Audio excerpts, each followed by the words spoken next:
اللہ نحمدہ ونصلی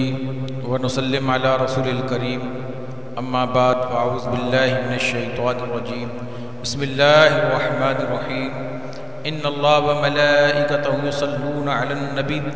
یا ایھا الذین آمنوا صلوا علیہ وسلموا تسلیما اللہم صلی علی سیدنا وحبیبنا وشفیعنا ومولانا محمد وآلہ وعطراتہ بعدد کل معلوم لک صلاة و سلام علیک یا سیدی یا رسول اللہ۔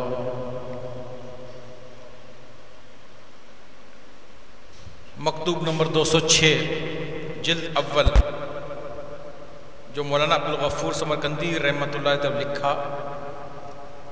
امام ربانی مجد الثانی رحمۃ اللہ علیہ فرماتے ہیں آپ کا شریف اور لطیف خط جو اس دور آفتابہ حقیر کے نام لکھا ہوا تھا پہنچ کر بڑی خوشی کا باعث ہوا۔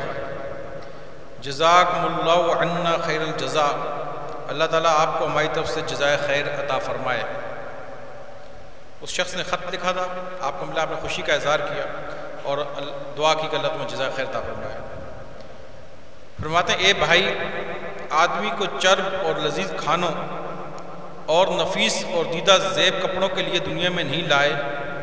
اور عیش و عشرت اور کھیل کود کے لیے پیدا نہیں کیا، بلکہ انسان کے پیدا کرنے سے مقصود اس کی ذلت و انکسار اور عجز و محتاجی ہے جو بندگی کی حقیقت ہے۔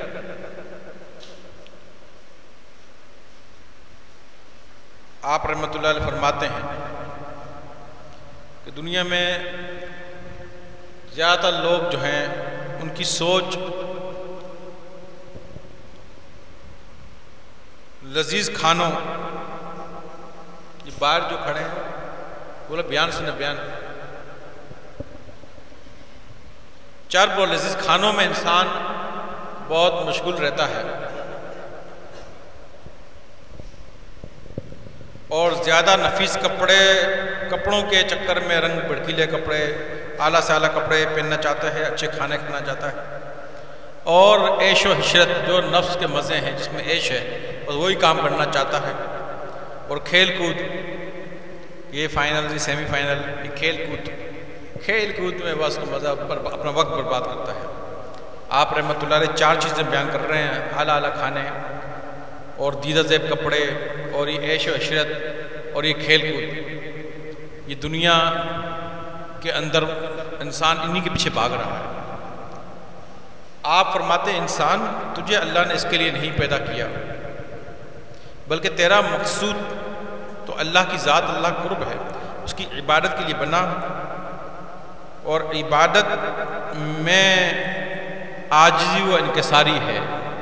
جب سجدہ انسان ماتھا رکھ دیتا ہے مٹی پر اللہ کے سامنے، عاجزی، کوئی کتنا بھی کہہ لے میرے آگے ماتھا رکھ کر کیوں رکھے تمہارے آگے، اللہ کے آگے فوراً ایک دم رکھ دیتے ہیں، عاجزی و انکساری، اللہ کے سامنے اپنی محتاجی کا اظہار، بندگی کی جو حقیقت ہے، نماز، عبادت، اس کے لیے بندے کو پیدا کیا گیا ہے۔ لیکن آگے فرماتے ہیں لیکن وہ انکسار اور احتیاج جس کا شریعت مستویہ علی صاحبیہ صلاۃ والسلام نے حکم فرمایا ہے، یعنی ایسی انکساری و احتیاج، یعنی ایسی عبادت جس کا نبی کریم صلی اللہ علیہ وسلم جو اللہ کے حبیب ہیں انہوں نے جو حکم فرمایا ہے، کیونکہ باطل لوگوں کی وہ ریاستیں اور مجاہدے جو شریعت روشن کے موافق نہیں ہیں سوائے خسارے کے کچھ فائدہ نہیں دیتی، اور ان سے سوائے حسرت اور ندامت کچھ حاصل نہیں ہوتا۔ ہندو جو ہیں دیکھ لیں آپ، بہت بڑے بڑے یوگا کرتے ہیں اور ان کی بھی ریاستیں ہیں، مجاہدے وہ بھی اپنے مذہب کے کرتے ہیں، اور بڑی مطلب کہ کھانا نہ کھانا اور پتہ نہیں کیا کس طرح وہ ان کے جو ہوتے ہیں یوگی ٹائپ کے لوگ ہوتے ہیں وہ کرتے ہیں ایسا۔ اور ہمارا ریاستیں اور مجاہدے وہ فائدہ دیں گے جن کے متعلق نبی کریم صلی اللہ علیہ وسلم کا ارشاد ہے، جو ان کے ارشاد کے مطابق ہوں گے، اور ان لوگوں کی ریاست مجاہدے جو روشن شریعت کے مطابق نہیں، کوئی فائدہ نہیں بلکہ خسارہ، نقصان ہے۔ بظاہر دنیا میں لوگ اس کا فائدہ بتاتے ہیں لیکن حقیقت میں نقصان ہے، کوئی فائدہ نہیں، ان کی باتوں پر عمل نہیں کرنا چاہیے، اور آخر میں سوائے حسرت اور ندامت ہی ندامت ہوگی کہ کوئی بھی حقیقت جو آپ صلی اللہ علیہ وسلم یعنی شریعت رد کر دے اس کا کوئی فائدہ نہیں ہے۔ چاہیے کہ اہل سنت والجماعت و شکر تعالی وسلم کے عقائد کے موافق احکام میں شریعت سے عملی اور اعتقادی طور پر اپنے ظاہر کو آراستہ اور پراستہ کرنے کے بعد اپنے باطن کو ذکر الہی سے آباد رکھیں، بلکہ آپ فرماتے ہیں کہ اے لوگوں اپنے عقیدے کو بھی اہل سنت والجماعت کے مطابق کر لو اور اپنے عمل کو بھی ان کے عقائد کے مطابق کر لو۔ جیسا وہ کہتے ہیں ایسا عمل کرو، اور جیسا ان کا عقائد میں بھی اپنے آپ کو درست کر لو، اور عمل کے اندر بھی اپنے آپ کو صحیح کر لو اہل سنت والجماعت کے مطابق۔ جب اپنے ظاہر کا تم ایسا کر لو تو پھر اپنے باطن کو یعنی اندر کیا کرو، زبان ظاہر جو ہے وہ شریعت سے آراستہ ہو جائے، فرمایا باطن کو اللہ کے ذکر سے آباد کر لو، اندر اللہ کا ذکر کرنا شروع کر دو، اللہ اللہ اللہ اللہ، اللہ کا ذکر دل میں تم کرنا شروع کر دو۔ اور پھر کون سا ذکر؟ فرماتے ہیں وہ سبق جو طریقہ عالیہ نقش بندیہ قدسرم سے اخذ کیا ہے، وہ اللہ والے بزرگ، وہ اولیاء جو نقش بند سلسلے کے ہیں، جن سے تم نے سبق لیا ہے، اس طرح اللہ کو یاد کرنا، جیسے انہوں نے سمجھایا ہے اس طریقے سے تم اللہ کو یاد کرنا، اللہ کو بھی اپنے طریقے سے یاد نہ کرنا، جیسے ان بزرگوں نے سمجھایا ہے ویسے یاد کرنا، طریقہ نقش بندیہ پر۔ پھر فرمایا اس کا تکرار کرنا، جو سبق انہوں نے دیا ہے وہ ایک دفعہ نہیں، روزانہ اس کی تکرار، ہر وقت تکرار، یہ ریپیٹ، اس کو ذکر کو کرتے رہنا، یہ تھوڑی دیر کر لیا میں نے کر لیا نہیں، پھر کہتے ہیں تکرار کرتے رہا کرنا، ہر وقت اس کو ریپیٹ کرتے رہو، جب وقت ملے اس کو سبق کو یاد کرتے رہو، ذکر کرتے، جو ذکر دیا وہ کرتے رہو۔ پھر فرماتے ہیں کیونکہ ان بزرگوں کے طریق میں انتہا ابتدا میں درج ہے، اور فرمایا لوگوں یہ وہ بزرگ ہیں ان کا جو طریقہ ہے،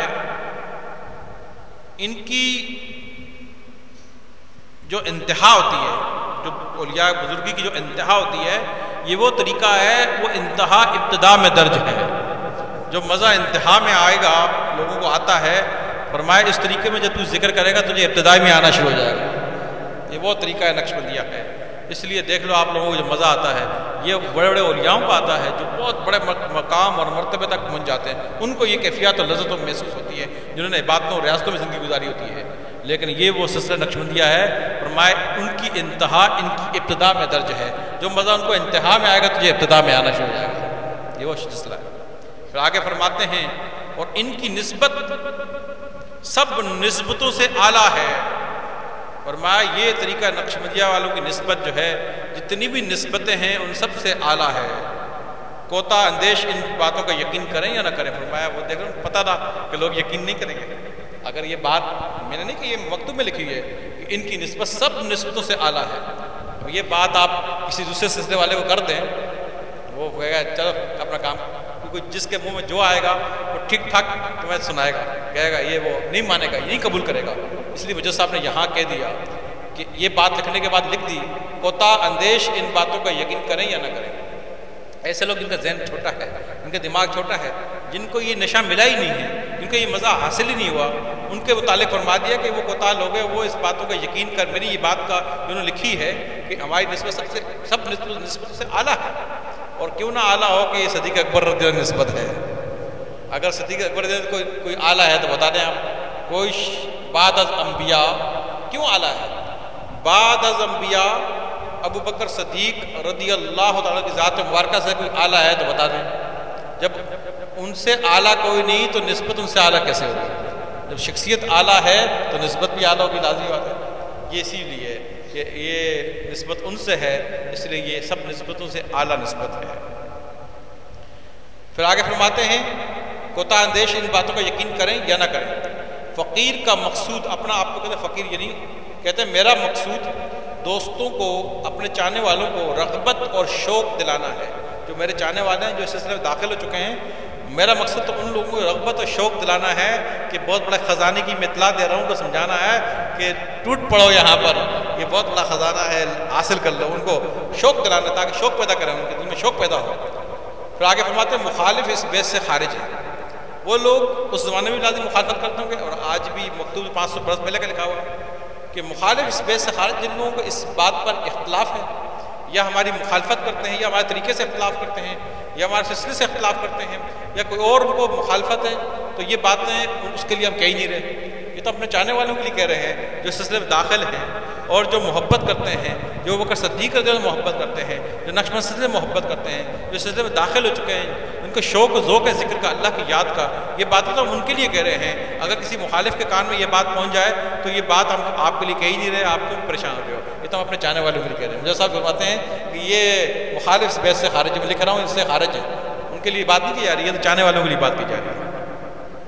تو آگے شعر لکھتے ہیں فارسی کا. ہر کے افسانہ بخاون افسانہ ایست، ہر کے نقدش دید خود مردانہ ایست. جس نے اسے افسانہ قرار دیا وہ خود افسانہ ہے. جس نے اسے افسانہ قرار دیا وہ خود افسانہ ہے، یعنی بے حقیقت ہے. افسانہ یعنی بے حقیقت ہے. اور جس نے اسے اپنا مقصد قرار دیا وہ مرد ہے. پھر آگے فرماتے ہیں غرض یہ ہے کہ عاقبت کی بہتری ذکر پر وابستہ ہے. اگر تم یہ چاہتے ہو کہ تمہاری آخرت اچھی ہو، تمہاری قبر اچھی ہو، تمہاری قیامت اچھی ہو، میزان عمل پر تمہارے اعمال کا وزن بھاری ہو، نبی قریب علیہ السلام کے نورانی ہاتھوں سے میٹھا میٹھا جام کوثر نصیب ہو، پل صراط پر بجلی طرح گزر جاؤ اور نامہ اعمال دائیں ہاتھ میں ملے، اللہ کی رضا حاصل ہو، حساب و کتاب میں آسانی ہو، بغیر حساب کے جنت میں داخلہ مل جائے. اگر تم چاہتے ہو کہ عاقبت بہتر ہو جائے تو فرمایا اس کا تعلق اللہ کے ذکر پر ہے. جتنا دنیا میں اللہ کا ذکر کرے گا، اس رب کو یاد کرے گا، اس رب کو یاد کرے گا،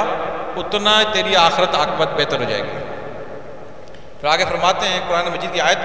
وَاذْكُرُوا اللَّهَ كَثِيرًا لَعَلَّكُمْ تُفْلِحُونَ. اس مطلب پر گواہ ہے یہ آیت وَاذْكُرُوا اللَّهَ كَثِيرًا لَعَلَّكُمْ تُفْلِحُونَ. کہ پس ذکر کثیر برقرار رکھنا چاہیے، اور جو کچھ اس دولت کے نامناسب ہے کہ اللہ کو کثرت سے یاد کرو تاکہ تم فلاح پا جاؤ. بس ذکر کثیر کو برقرار رکھنا چاہیے. کثیر یعنی زیادہ سے زیادہ اللہ کا ذکر کرنا چاہیے. اور جو کچھ اس دولت کے نامناسب ہے، جو چیز رکاوٹ پیدا کرتی ہے اللہ کے ذکر میں، اور جس کی وجہ سے ذکر میں رکاوٹ آتی ہے اور انسان کے اندر سستی پیدا ہوتی ہے جن باتوں سے ذکر میں، اس کو دشمن جاننا چاہیے. اس کو دشمن جانا کہ جو اللہ کی یاد میں رکاوٹ بن جائے اور سست کر دے آدمی کو، اس چیز کی طرف نہیں جانا چاہیے، اس سے پرہیز کرنی چاہیے.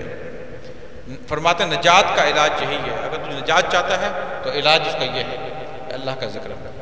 پھر آگے فارسی کا پھر شعر کہتے ہیں، فرماتے ہیں ذکر گو ذکر تا ترا جان است، پاکی یہ دل ذکر رحمان است. جب تک تم میں جان باقی ہے ذکر اور یاد الہی میں لگے رہو، کیونکہ دل کی پاکیزگی ذکر رحمان پر منحصر ہے. آگے فرماتے ہیں وَعَلَى الرَّسُولِ إِلَى الْبَلَاغِ کہ قاصد کا کام تو حکم پہنچا دینا ہے. پھر قرآن مجید کی آیت لکھتے ہیں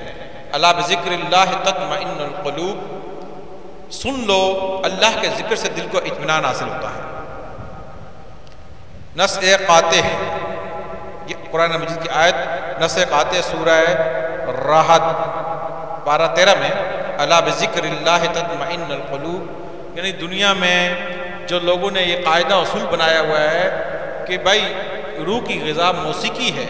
یہ انگریز اور یہود اور نصارہ یا غیر مسلم کا قاعدہ اور طریقہ ہوگا. ہمارے مذہب کے اندر روح کی غذا اللہ کا ذکر ہے. اور دنیا میں سکون کے لیے لوگ جو جو چیزیں ساحل سمندر پہ جائیں یا زنا کریں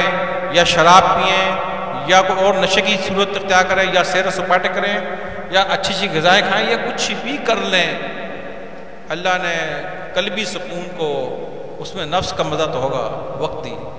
لیکن کل مر جائے گا. نفس کو مارنے کا حکم ہے، قلب کو زندہ کر. ہم نے الٹا کر لیا، قلب کو مار دیتے ہیں، نفس کو زندہ کیا ہوا ہے. نفس کو غذائیں اور اس کی عیاشی بچا رہے ہیں، قلب کو اس کی غذا وہ کیا ہے الا بذکر اللہ تطمئن القلوب. کہ دلوں کا اطمینان تو اللہ کی یاد میں ہے. اللہ نے سکون اپنی یاد میں رکھا ہے، اس لیے لوگوں کو دنیا میں سکون نہیں ملتا. جو اللہ کو یاد کرتا ہے سکون اسی کے لیے ہے. پھر آگے فرماتے ہیں حق تعالیٰ کی بارگاہ میں التجا ہے کہ اس پر ثابت اور برقرار رہنے کی توفیق عطا فرمائے، کیونکہ اصل مقصود یہی ہے. پھر دعا کرتے ہیں کہ اللہ تعالیٰ سے کہ اللہ تعالیٰ میں ذکر جو ہم کر رہے ہیں کہ کہتے ہیں یہ ذکر ہم جو کر رہے ہیں اللہ تعالیٰ اس پر ثابت قدم رکھے اور ہمیشہ مرتے دم تک اس پر برقرار رہنے کی توفیق عطا فرمائے کہ آج تو ہم ذکر کر رہے ہیں، کل چھوڑ دیں یا 6 مہینے بعد چھوڑ دیں، نہیں، آج بھی کر رہے ہیں، ہمیشہ کرتے رہے یہاں تک کہ موت کا وقت آ جائے ہم اللہ کا ذکر میں مشغول ہوں، اللہ کی یاد میں ہماری موت آئے۔ اور کیونکہ اصل مقصود یہی ہے کہ ہم اللہ کو دنیا میں اللہ کو یاد کرنے کے لیے دنیا میں ہم آئے ہیں، اللہ کی یاد کے لیے آئے ہیں۔ اور عبادتوں میں سب سے اعلیٰ عبادت نماز، اللہ فرماتے ہیں وَأَقِیمُوا الصَّلَاةَ لِذِکْرِی، سب سے بڑی عبادت نماز ہے نا۔ اللہ قرآن مجید فرماتا ہے وَأَقِیمُوا الصَّلَاةَ وَلِذِکْرِی، نماز قائم کر، وَأَقِیمُوا الصَّلَاةَ نماز قائم کر، لِذِکْرِی میری یاد کے لیے، اس میں بھی یاد ہوگی تو نماز قائم کرنے کو حکم اس لیے اس میں اللہ کی یاد ہے، تو اللہ کی یاد اصل ہے۔ تو پھر فرماتے ہیں اور سلام اس شخص پر جس نے ہدایت اختیار کی اور حضرت محمد مصطفیٰ صلی اللہ علیہ وسلم کی مطابقت کو لازم پکڑا، اس کے لیے دعا فرمائی کہ جس نے یہ باتیں پر عمل کیا اور نبی صلی اللہ علیہ وسلم کی مطابقت کو پکڑا۔ آگے فرماتے ہیں جامع فرجی یعنی قبا جو نیک وقتوں میں کئی دفعہ پہنا گیا ہے اور سال کیا گیا ہے، اس کو پہن لیں۔ حق تعالیٰ اپنے نبی اور ان کی آل پاک صلی اللہ علیہ وسلم تو فعل تمام کاموں کا انجام بخیر کرے۔ قبا کہتے ہیں جبہ پہنتے ہیں، کبھی جبہ میں جبہ پہنتا ہوں، تو انہوں نے اپنے کسی مرید کو کئی دفعہ پہن کے فرمایا کہ اس کو دیا ہوا تحفہ، تو آپ نے اس کو دیا برکت کے لیے کہ تم پہن لیا کرو، تو اللہ تعالیٰ تمہارے تمام کام اس کے توفیل جو ہے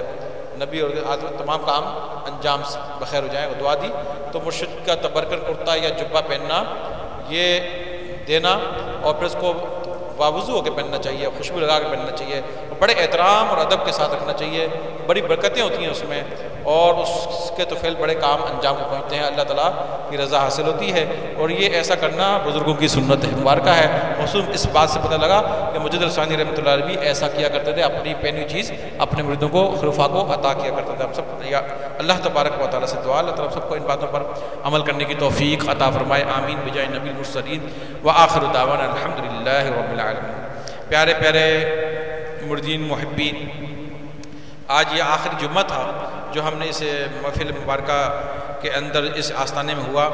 آئندہ ہفتے جو ہے وہ تو اگلے ہفتے جو ہے وہ آپ کو پتہ ہے کہ ہمارا اعراس کل اولیاء وہ بڑا پروگرام جو سال میں ہوتا ہے، اگلے جمعے کو یہاں اس آستانے میں محفل نہیں ہوگی، بلکہ اس محفل کی جگہ مصطفیٰ گراؤنڈ المصطفیٰ گراؤنڈ 8 نمبر لطیف آباد میں یہ محفل منعقد ہوگی، جو کہ اعراس کل اولیاء کے نام سے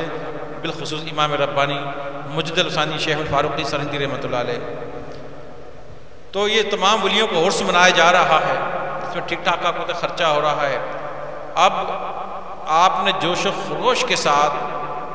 جو ہے اس پروگرام میں آنا ہے، پتہ کا خود ہی آ رہے ہیں، اور یہ مغرب کے بعد ہی پروگرام شروع ہو جائے گا۔ مغرب کے بعد ختم قرآن ہوگا، مغرب کے بعد اسی گراؤنڈ میں اسٹیج پر ختم قرآن ہوگا۔ تمام اولیاء کرام کے ایصال ثواب کے لیے ختم قرآن پڑھا جائے گا، آپ اس ختم قرآن میں بھی شرکت کریں جو ہر ولیوں کے ایصال ثواب کے لیے پڑھا جا رہا ہے۔ کتنے لوگ ختم قرآن میں آئیں گے ہاتھ اٹھا دیں تاکہ 30 تو ہو جائیں، کم سے کم 30 آدمی ہو جائیں تاکہ ایک تسلی ہو جائے کہ ایک قرآن بھی ختم ہو۔ 30 آدمی چاہیے،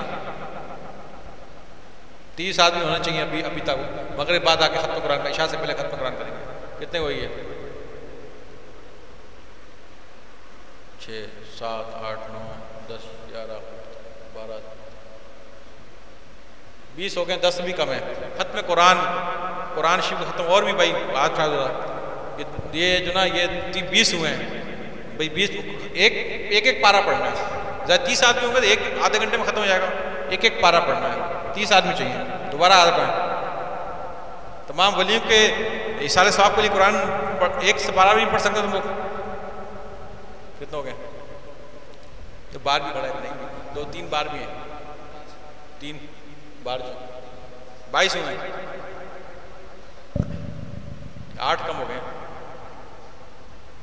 8 اور بھی اٹھا دو بھائی۔ جمعے کو مغرب کی نماز کے بعد ختم قرآن جو ہے، آپ 22 آدمی جو ہیں یہ تو موجود ہو جائیں، پر 8 کا یہ کہ میں خود جو ہے وہ انشاءاللہ 3-4 پارے تو میرا بیٹا ہی پڑھ لے گا، 2-3 حافظ ہیں اور غلام مصطفیٰ کا بیٹا ہے، تو باقی انشاءاللہ اس میں ہم کور کر لیں گے انشاءاللہ۔ آپ 22 جو ہے نا مغرب بعد وہاں اسٹیج پہ آ کے ختم قرآن آپ ہاتھ، یہ نہیں کہ یہاں ہاتھ اٹھا کے جھوٹ اپنے مرشد سے جھوٹ بول رہے ہو، پتہ کہ وہاں پہنچے نہیں، تو اللہ تعالیٰ دیکھ رہا ہے انہی باتوں پہ انسان کی پکڑ ہوتی ہے۔ آپ نے ہاتھ اٹھا لیا، آپ نے وہاں مغرب بعد پہنچ جانا ہے، وہ ختم قرآن شریف رکھا ہوں گے، سپارے آپ نے پڑھنا شروع ہو جائے، 8 سپارے میرا بچہ غلام مصطفیٰ کا لڑکا حافظ ہے، 2-3 حافظ ہی 3 پارے پڑھ لیں گے، پورا ہو جائے گا انشاءاللہ۔ ایک ختم قرآن ہم نے عشاء کی نماز سے پہلے ختم لازمی وہاں پر کرنا ہے انشاءاللہ۔ اس کے بعد عشاء کی نماز بھی وہیں ادا کی جائے گی، اور چونکہ وہاں واش روم پانی کا کثیر انتظام موجود ہے، اور اس کے بعد عشاء کی نماز پڑھتے ہی نعت خوانی کا سلسلہ، حمد و تلاوت اور پھر حمد اور پھر نعت خوانی کا سلسلہ شروع ہو جائے گا انشاءاللہ، جو کہ وقت مناسب تک چلے گا۔ اور جب وہ پہلا جو یہ پروگرام اس کا سٹیج جو ختم ہوگا، پہلا حصہ جب ختم ہوگا تو پھر لنگر، بیچ میں لنگر کا وقفہ ہوگا 1 گھنٹے کا، لنگر جو ہے نا رات کو بیچ میں دیا جائے گا، کیونکہ پچھلی دفعہ آپ نے دیکھا ہوگا کہ وہ لنگر ہم نے لایا 17 دیں گے، وہ آئے اتنے لوگ آ کے ہم نے کہاں سے آ گئے، وہ لنگر کھائے ہوئے یہ جا رہے ہیں، تو وہاں دیں گے خالی کر کے وہ چلے گئے، پروگرام میں بیٹھنا ہے، بریانی کھائی اور نکل، مہنگائی کا دور ہے بھائی، پروگرام میں بھی بیٹھیں۔ اب یہ کہ اسلام پہلے نشست لمبی ہوگی اور پھر 12-1 بجے تک، سمجھ لیں 12-1 بجے تک یہ نشست ختم ہوگی، پھر لنگر ہوگا، پھر لنگر کھانے کے بعد دوبارہ علماء کرام کے بیانات ہوں گے، اور جو ہے کچھ علماء کراچی میں مفتیان میرے سے بیت مرید ہوئے، کچھ تھوڑا سا ان کا بیانات ہوں گے، اور میرا خصوصی خطاب ہوگا، جو سال میں ایک ایسا میرا خطاب ہوتا ہے جو بالکل ڈیفرنٹ، 8 سال میرا ڈیفرنٹ بیان ہوتا ہے، اور جو مکمل ایک تربیت نشست ہوتی ہے۔ اس میں اسلام آباد انٹرنیشنل یونیورسٹی کے جو طلباء ہیں وہ اسلام آباد سے آ رہے ہیں، کچھ اس میں انگلش میں اور کچھ عربی کا بھی کچھ تھوڑا ایسا بیانات رکھے گئے ہیں، تھوڑا ڈیفرنٹ چینج کیا ہے، تاکہ تھوڑا سا،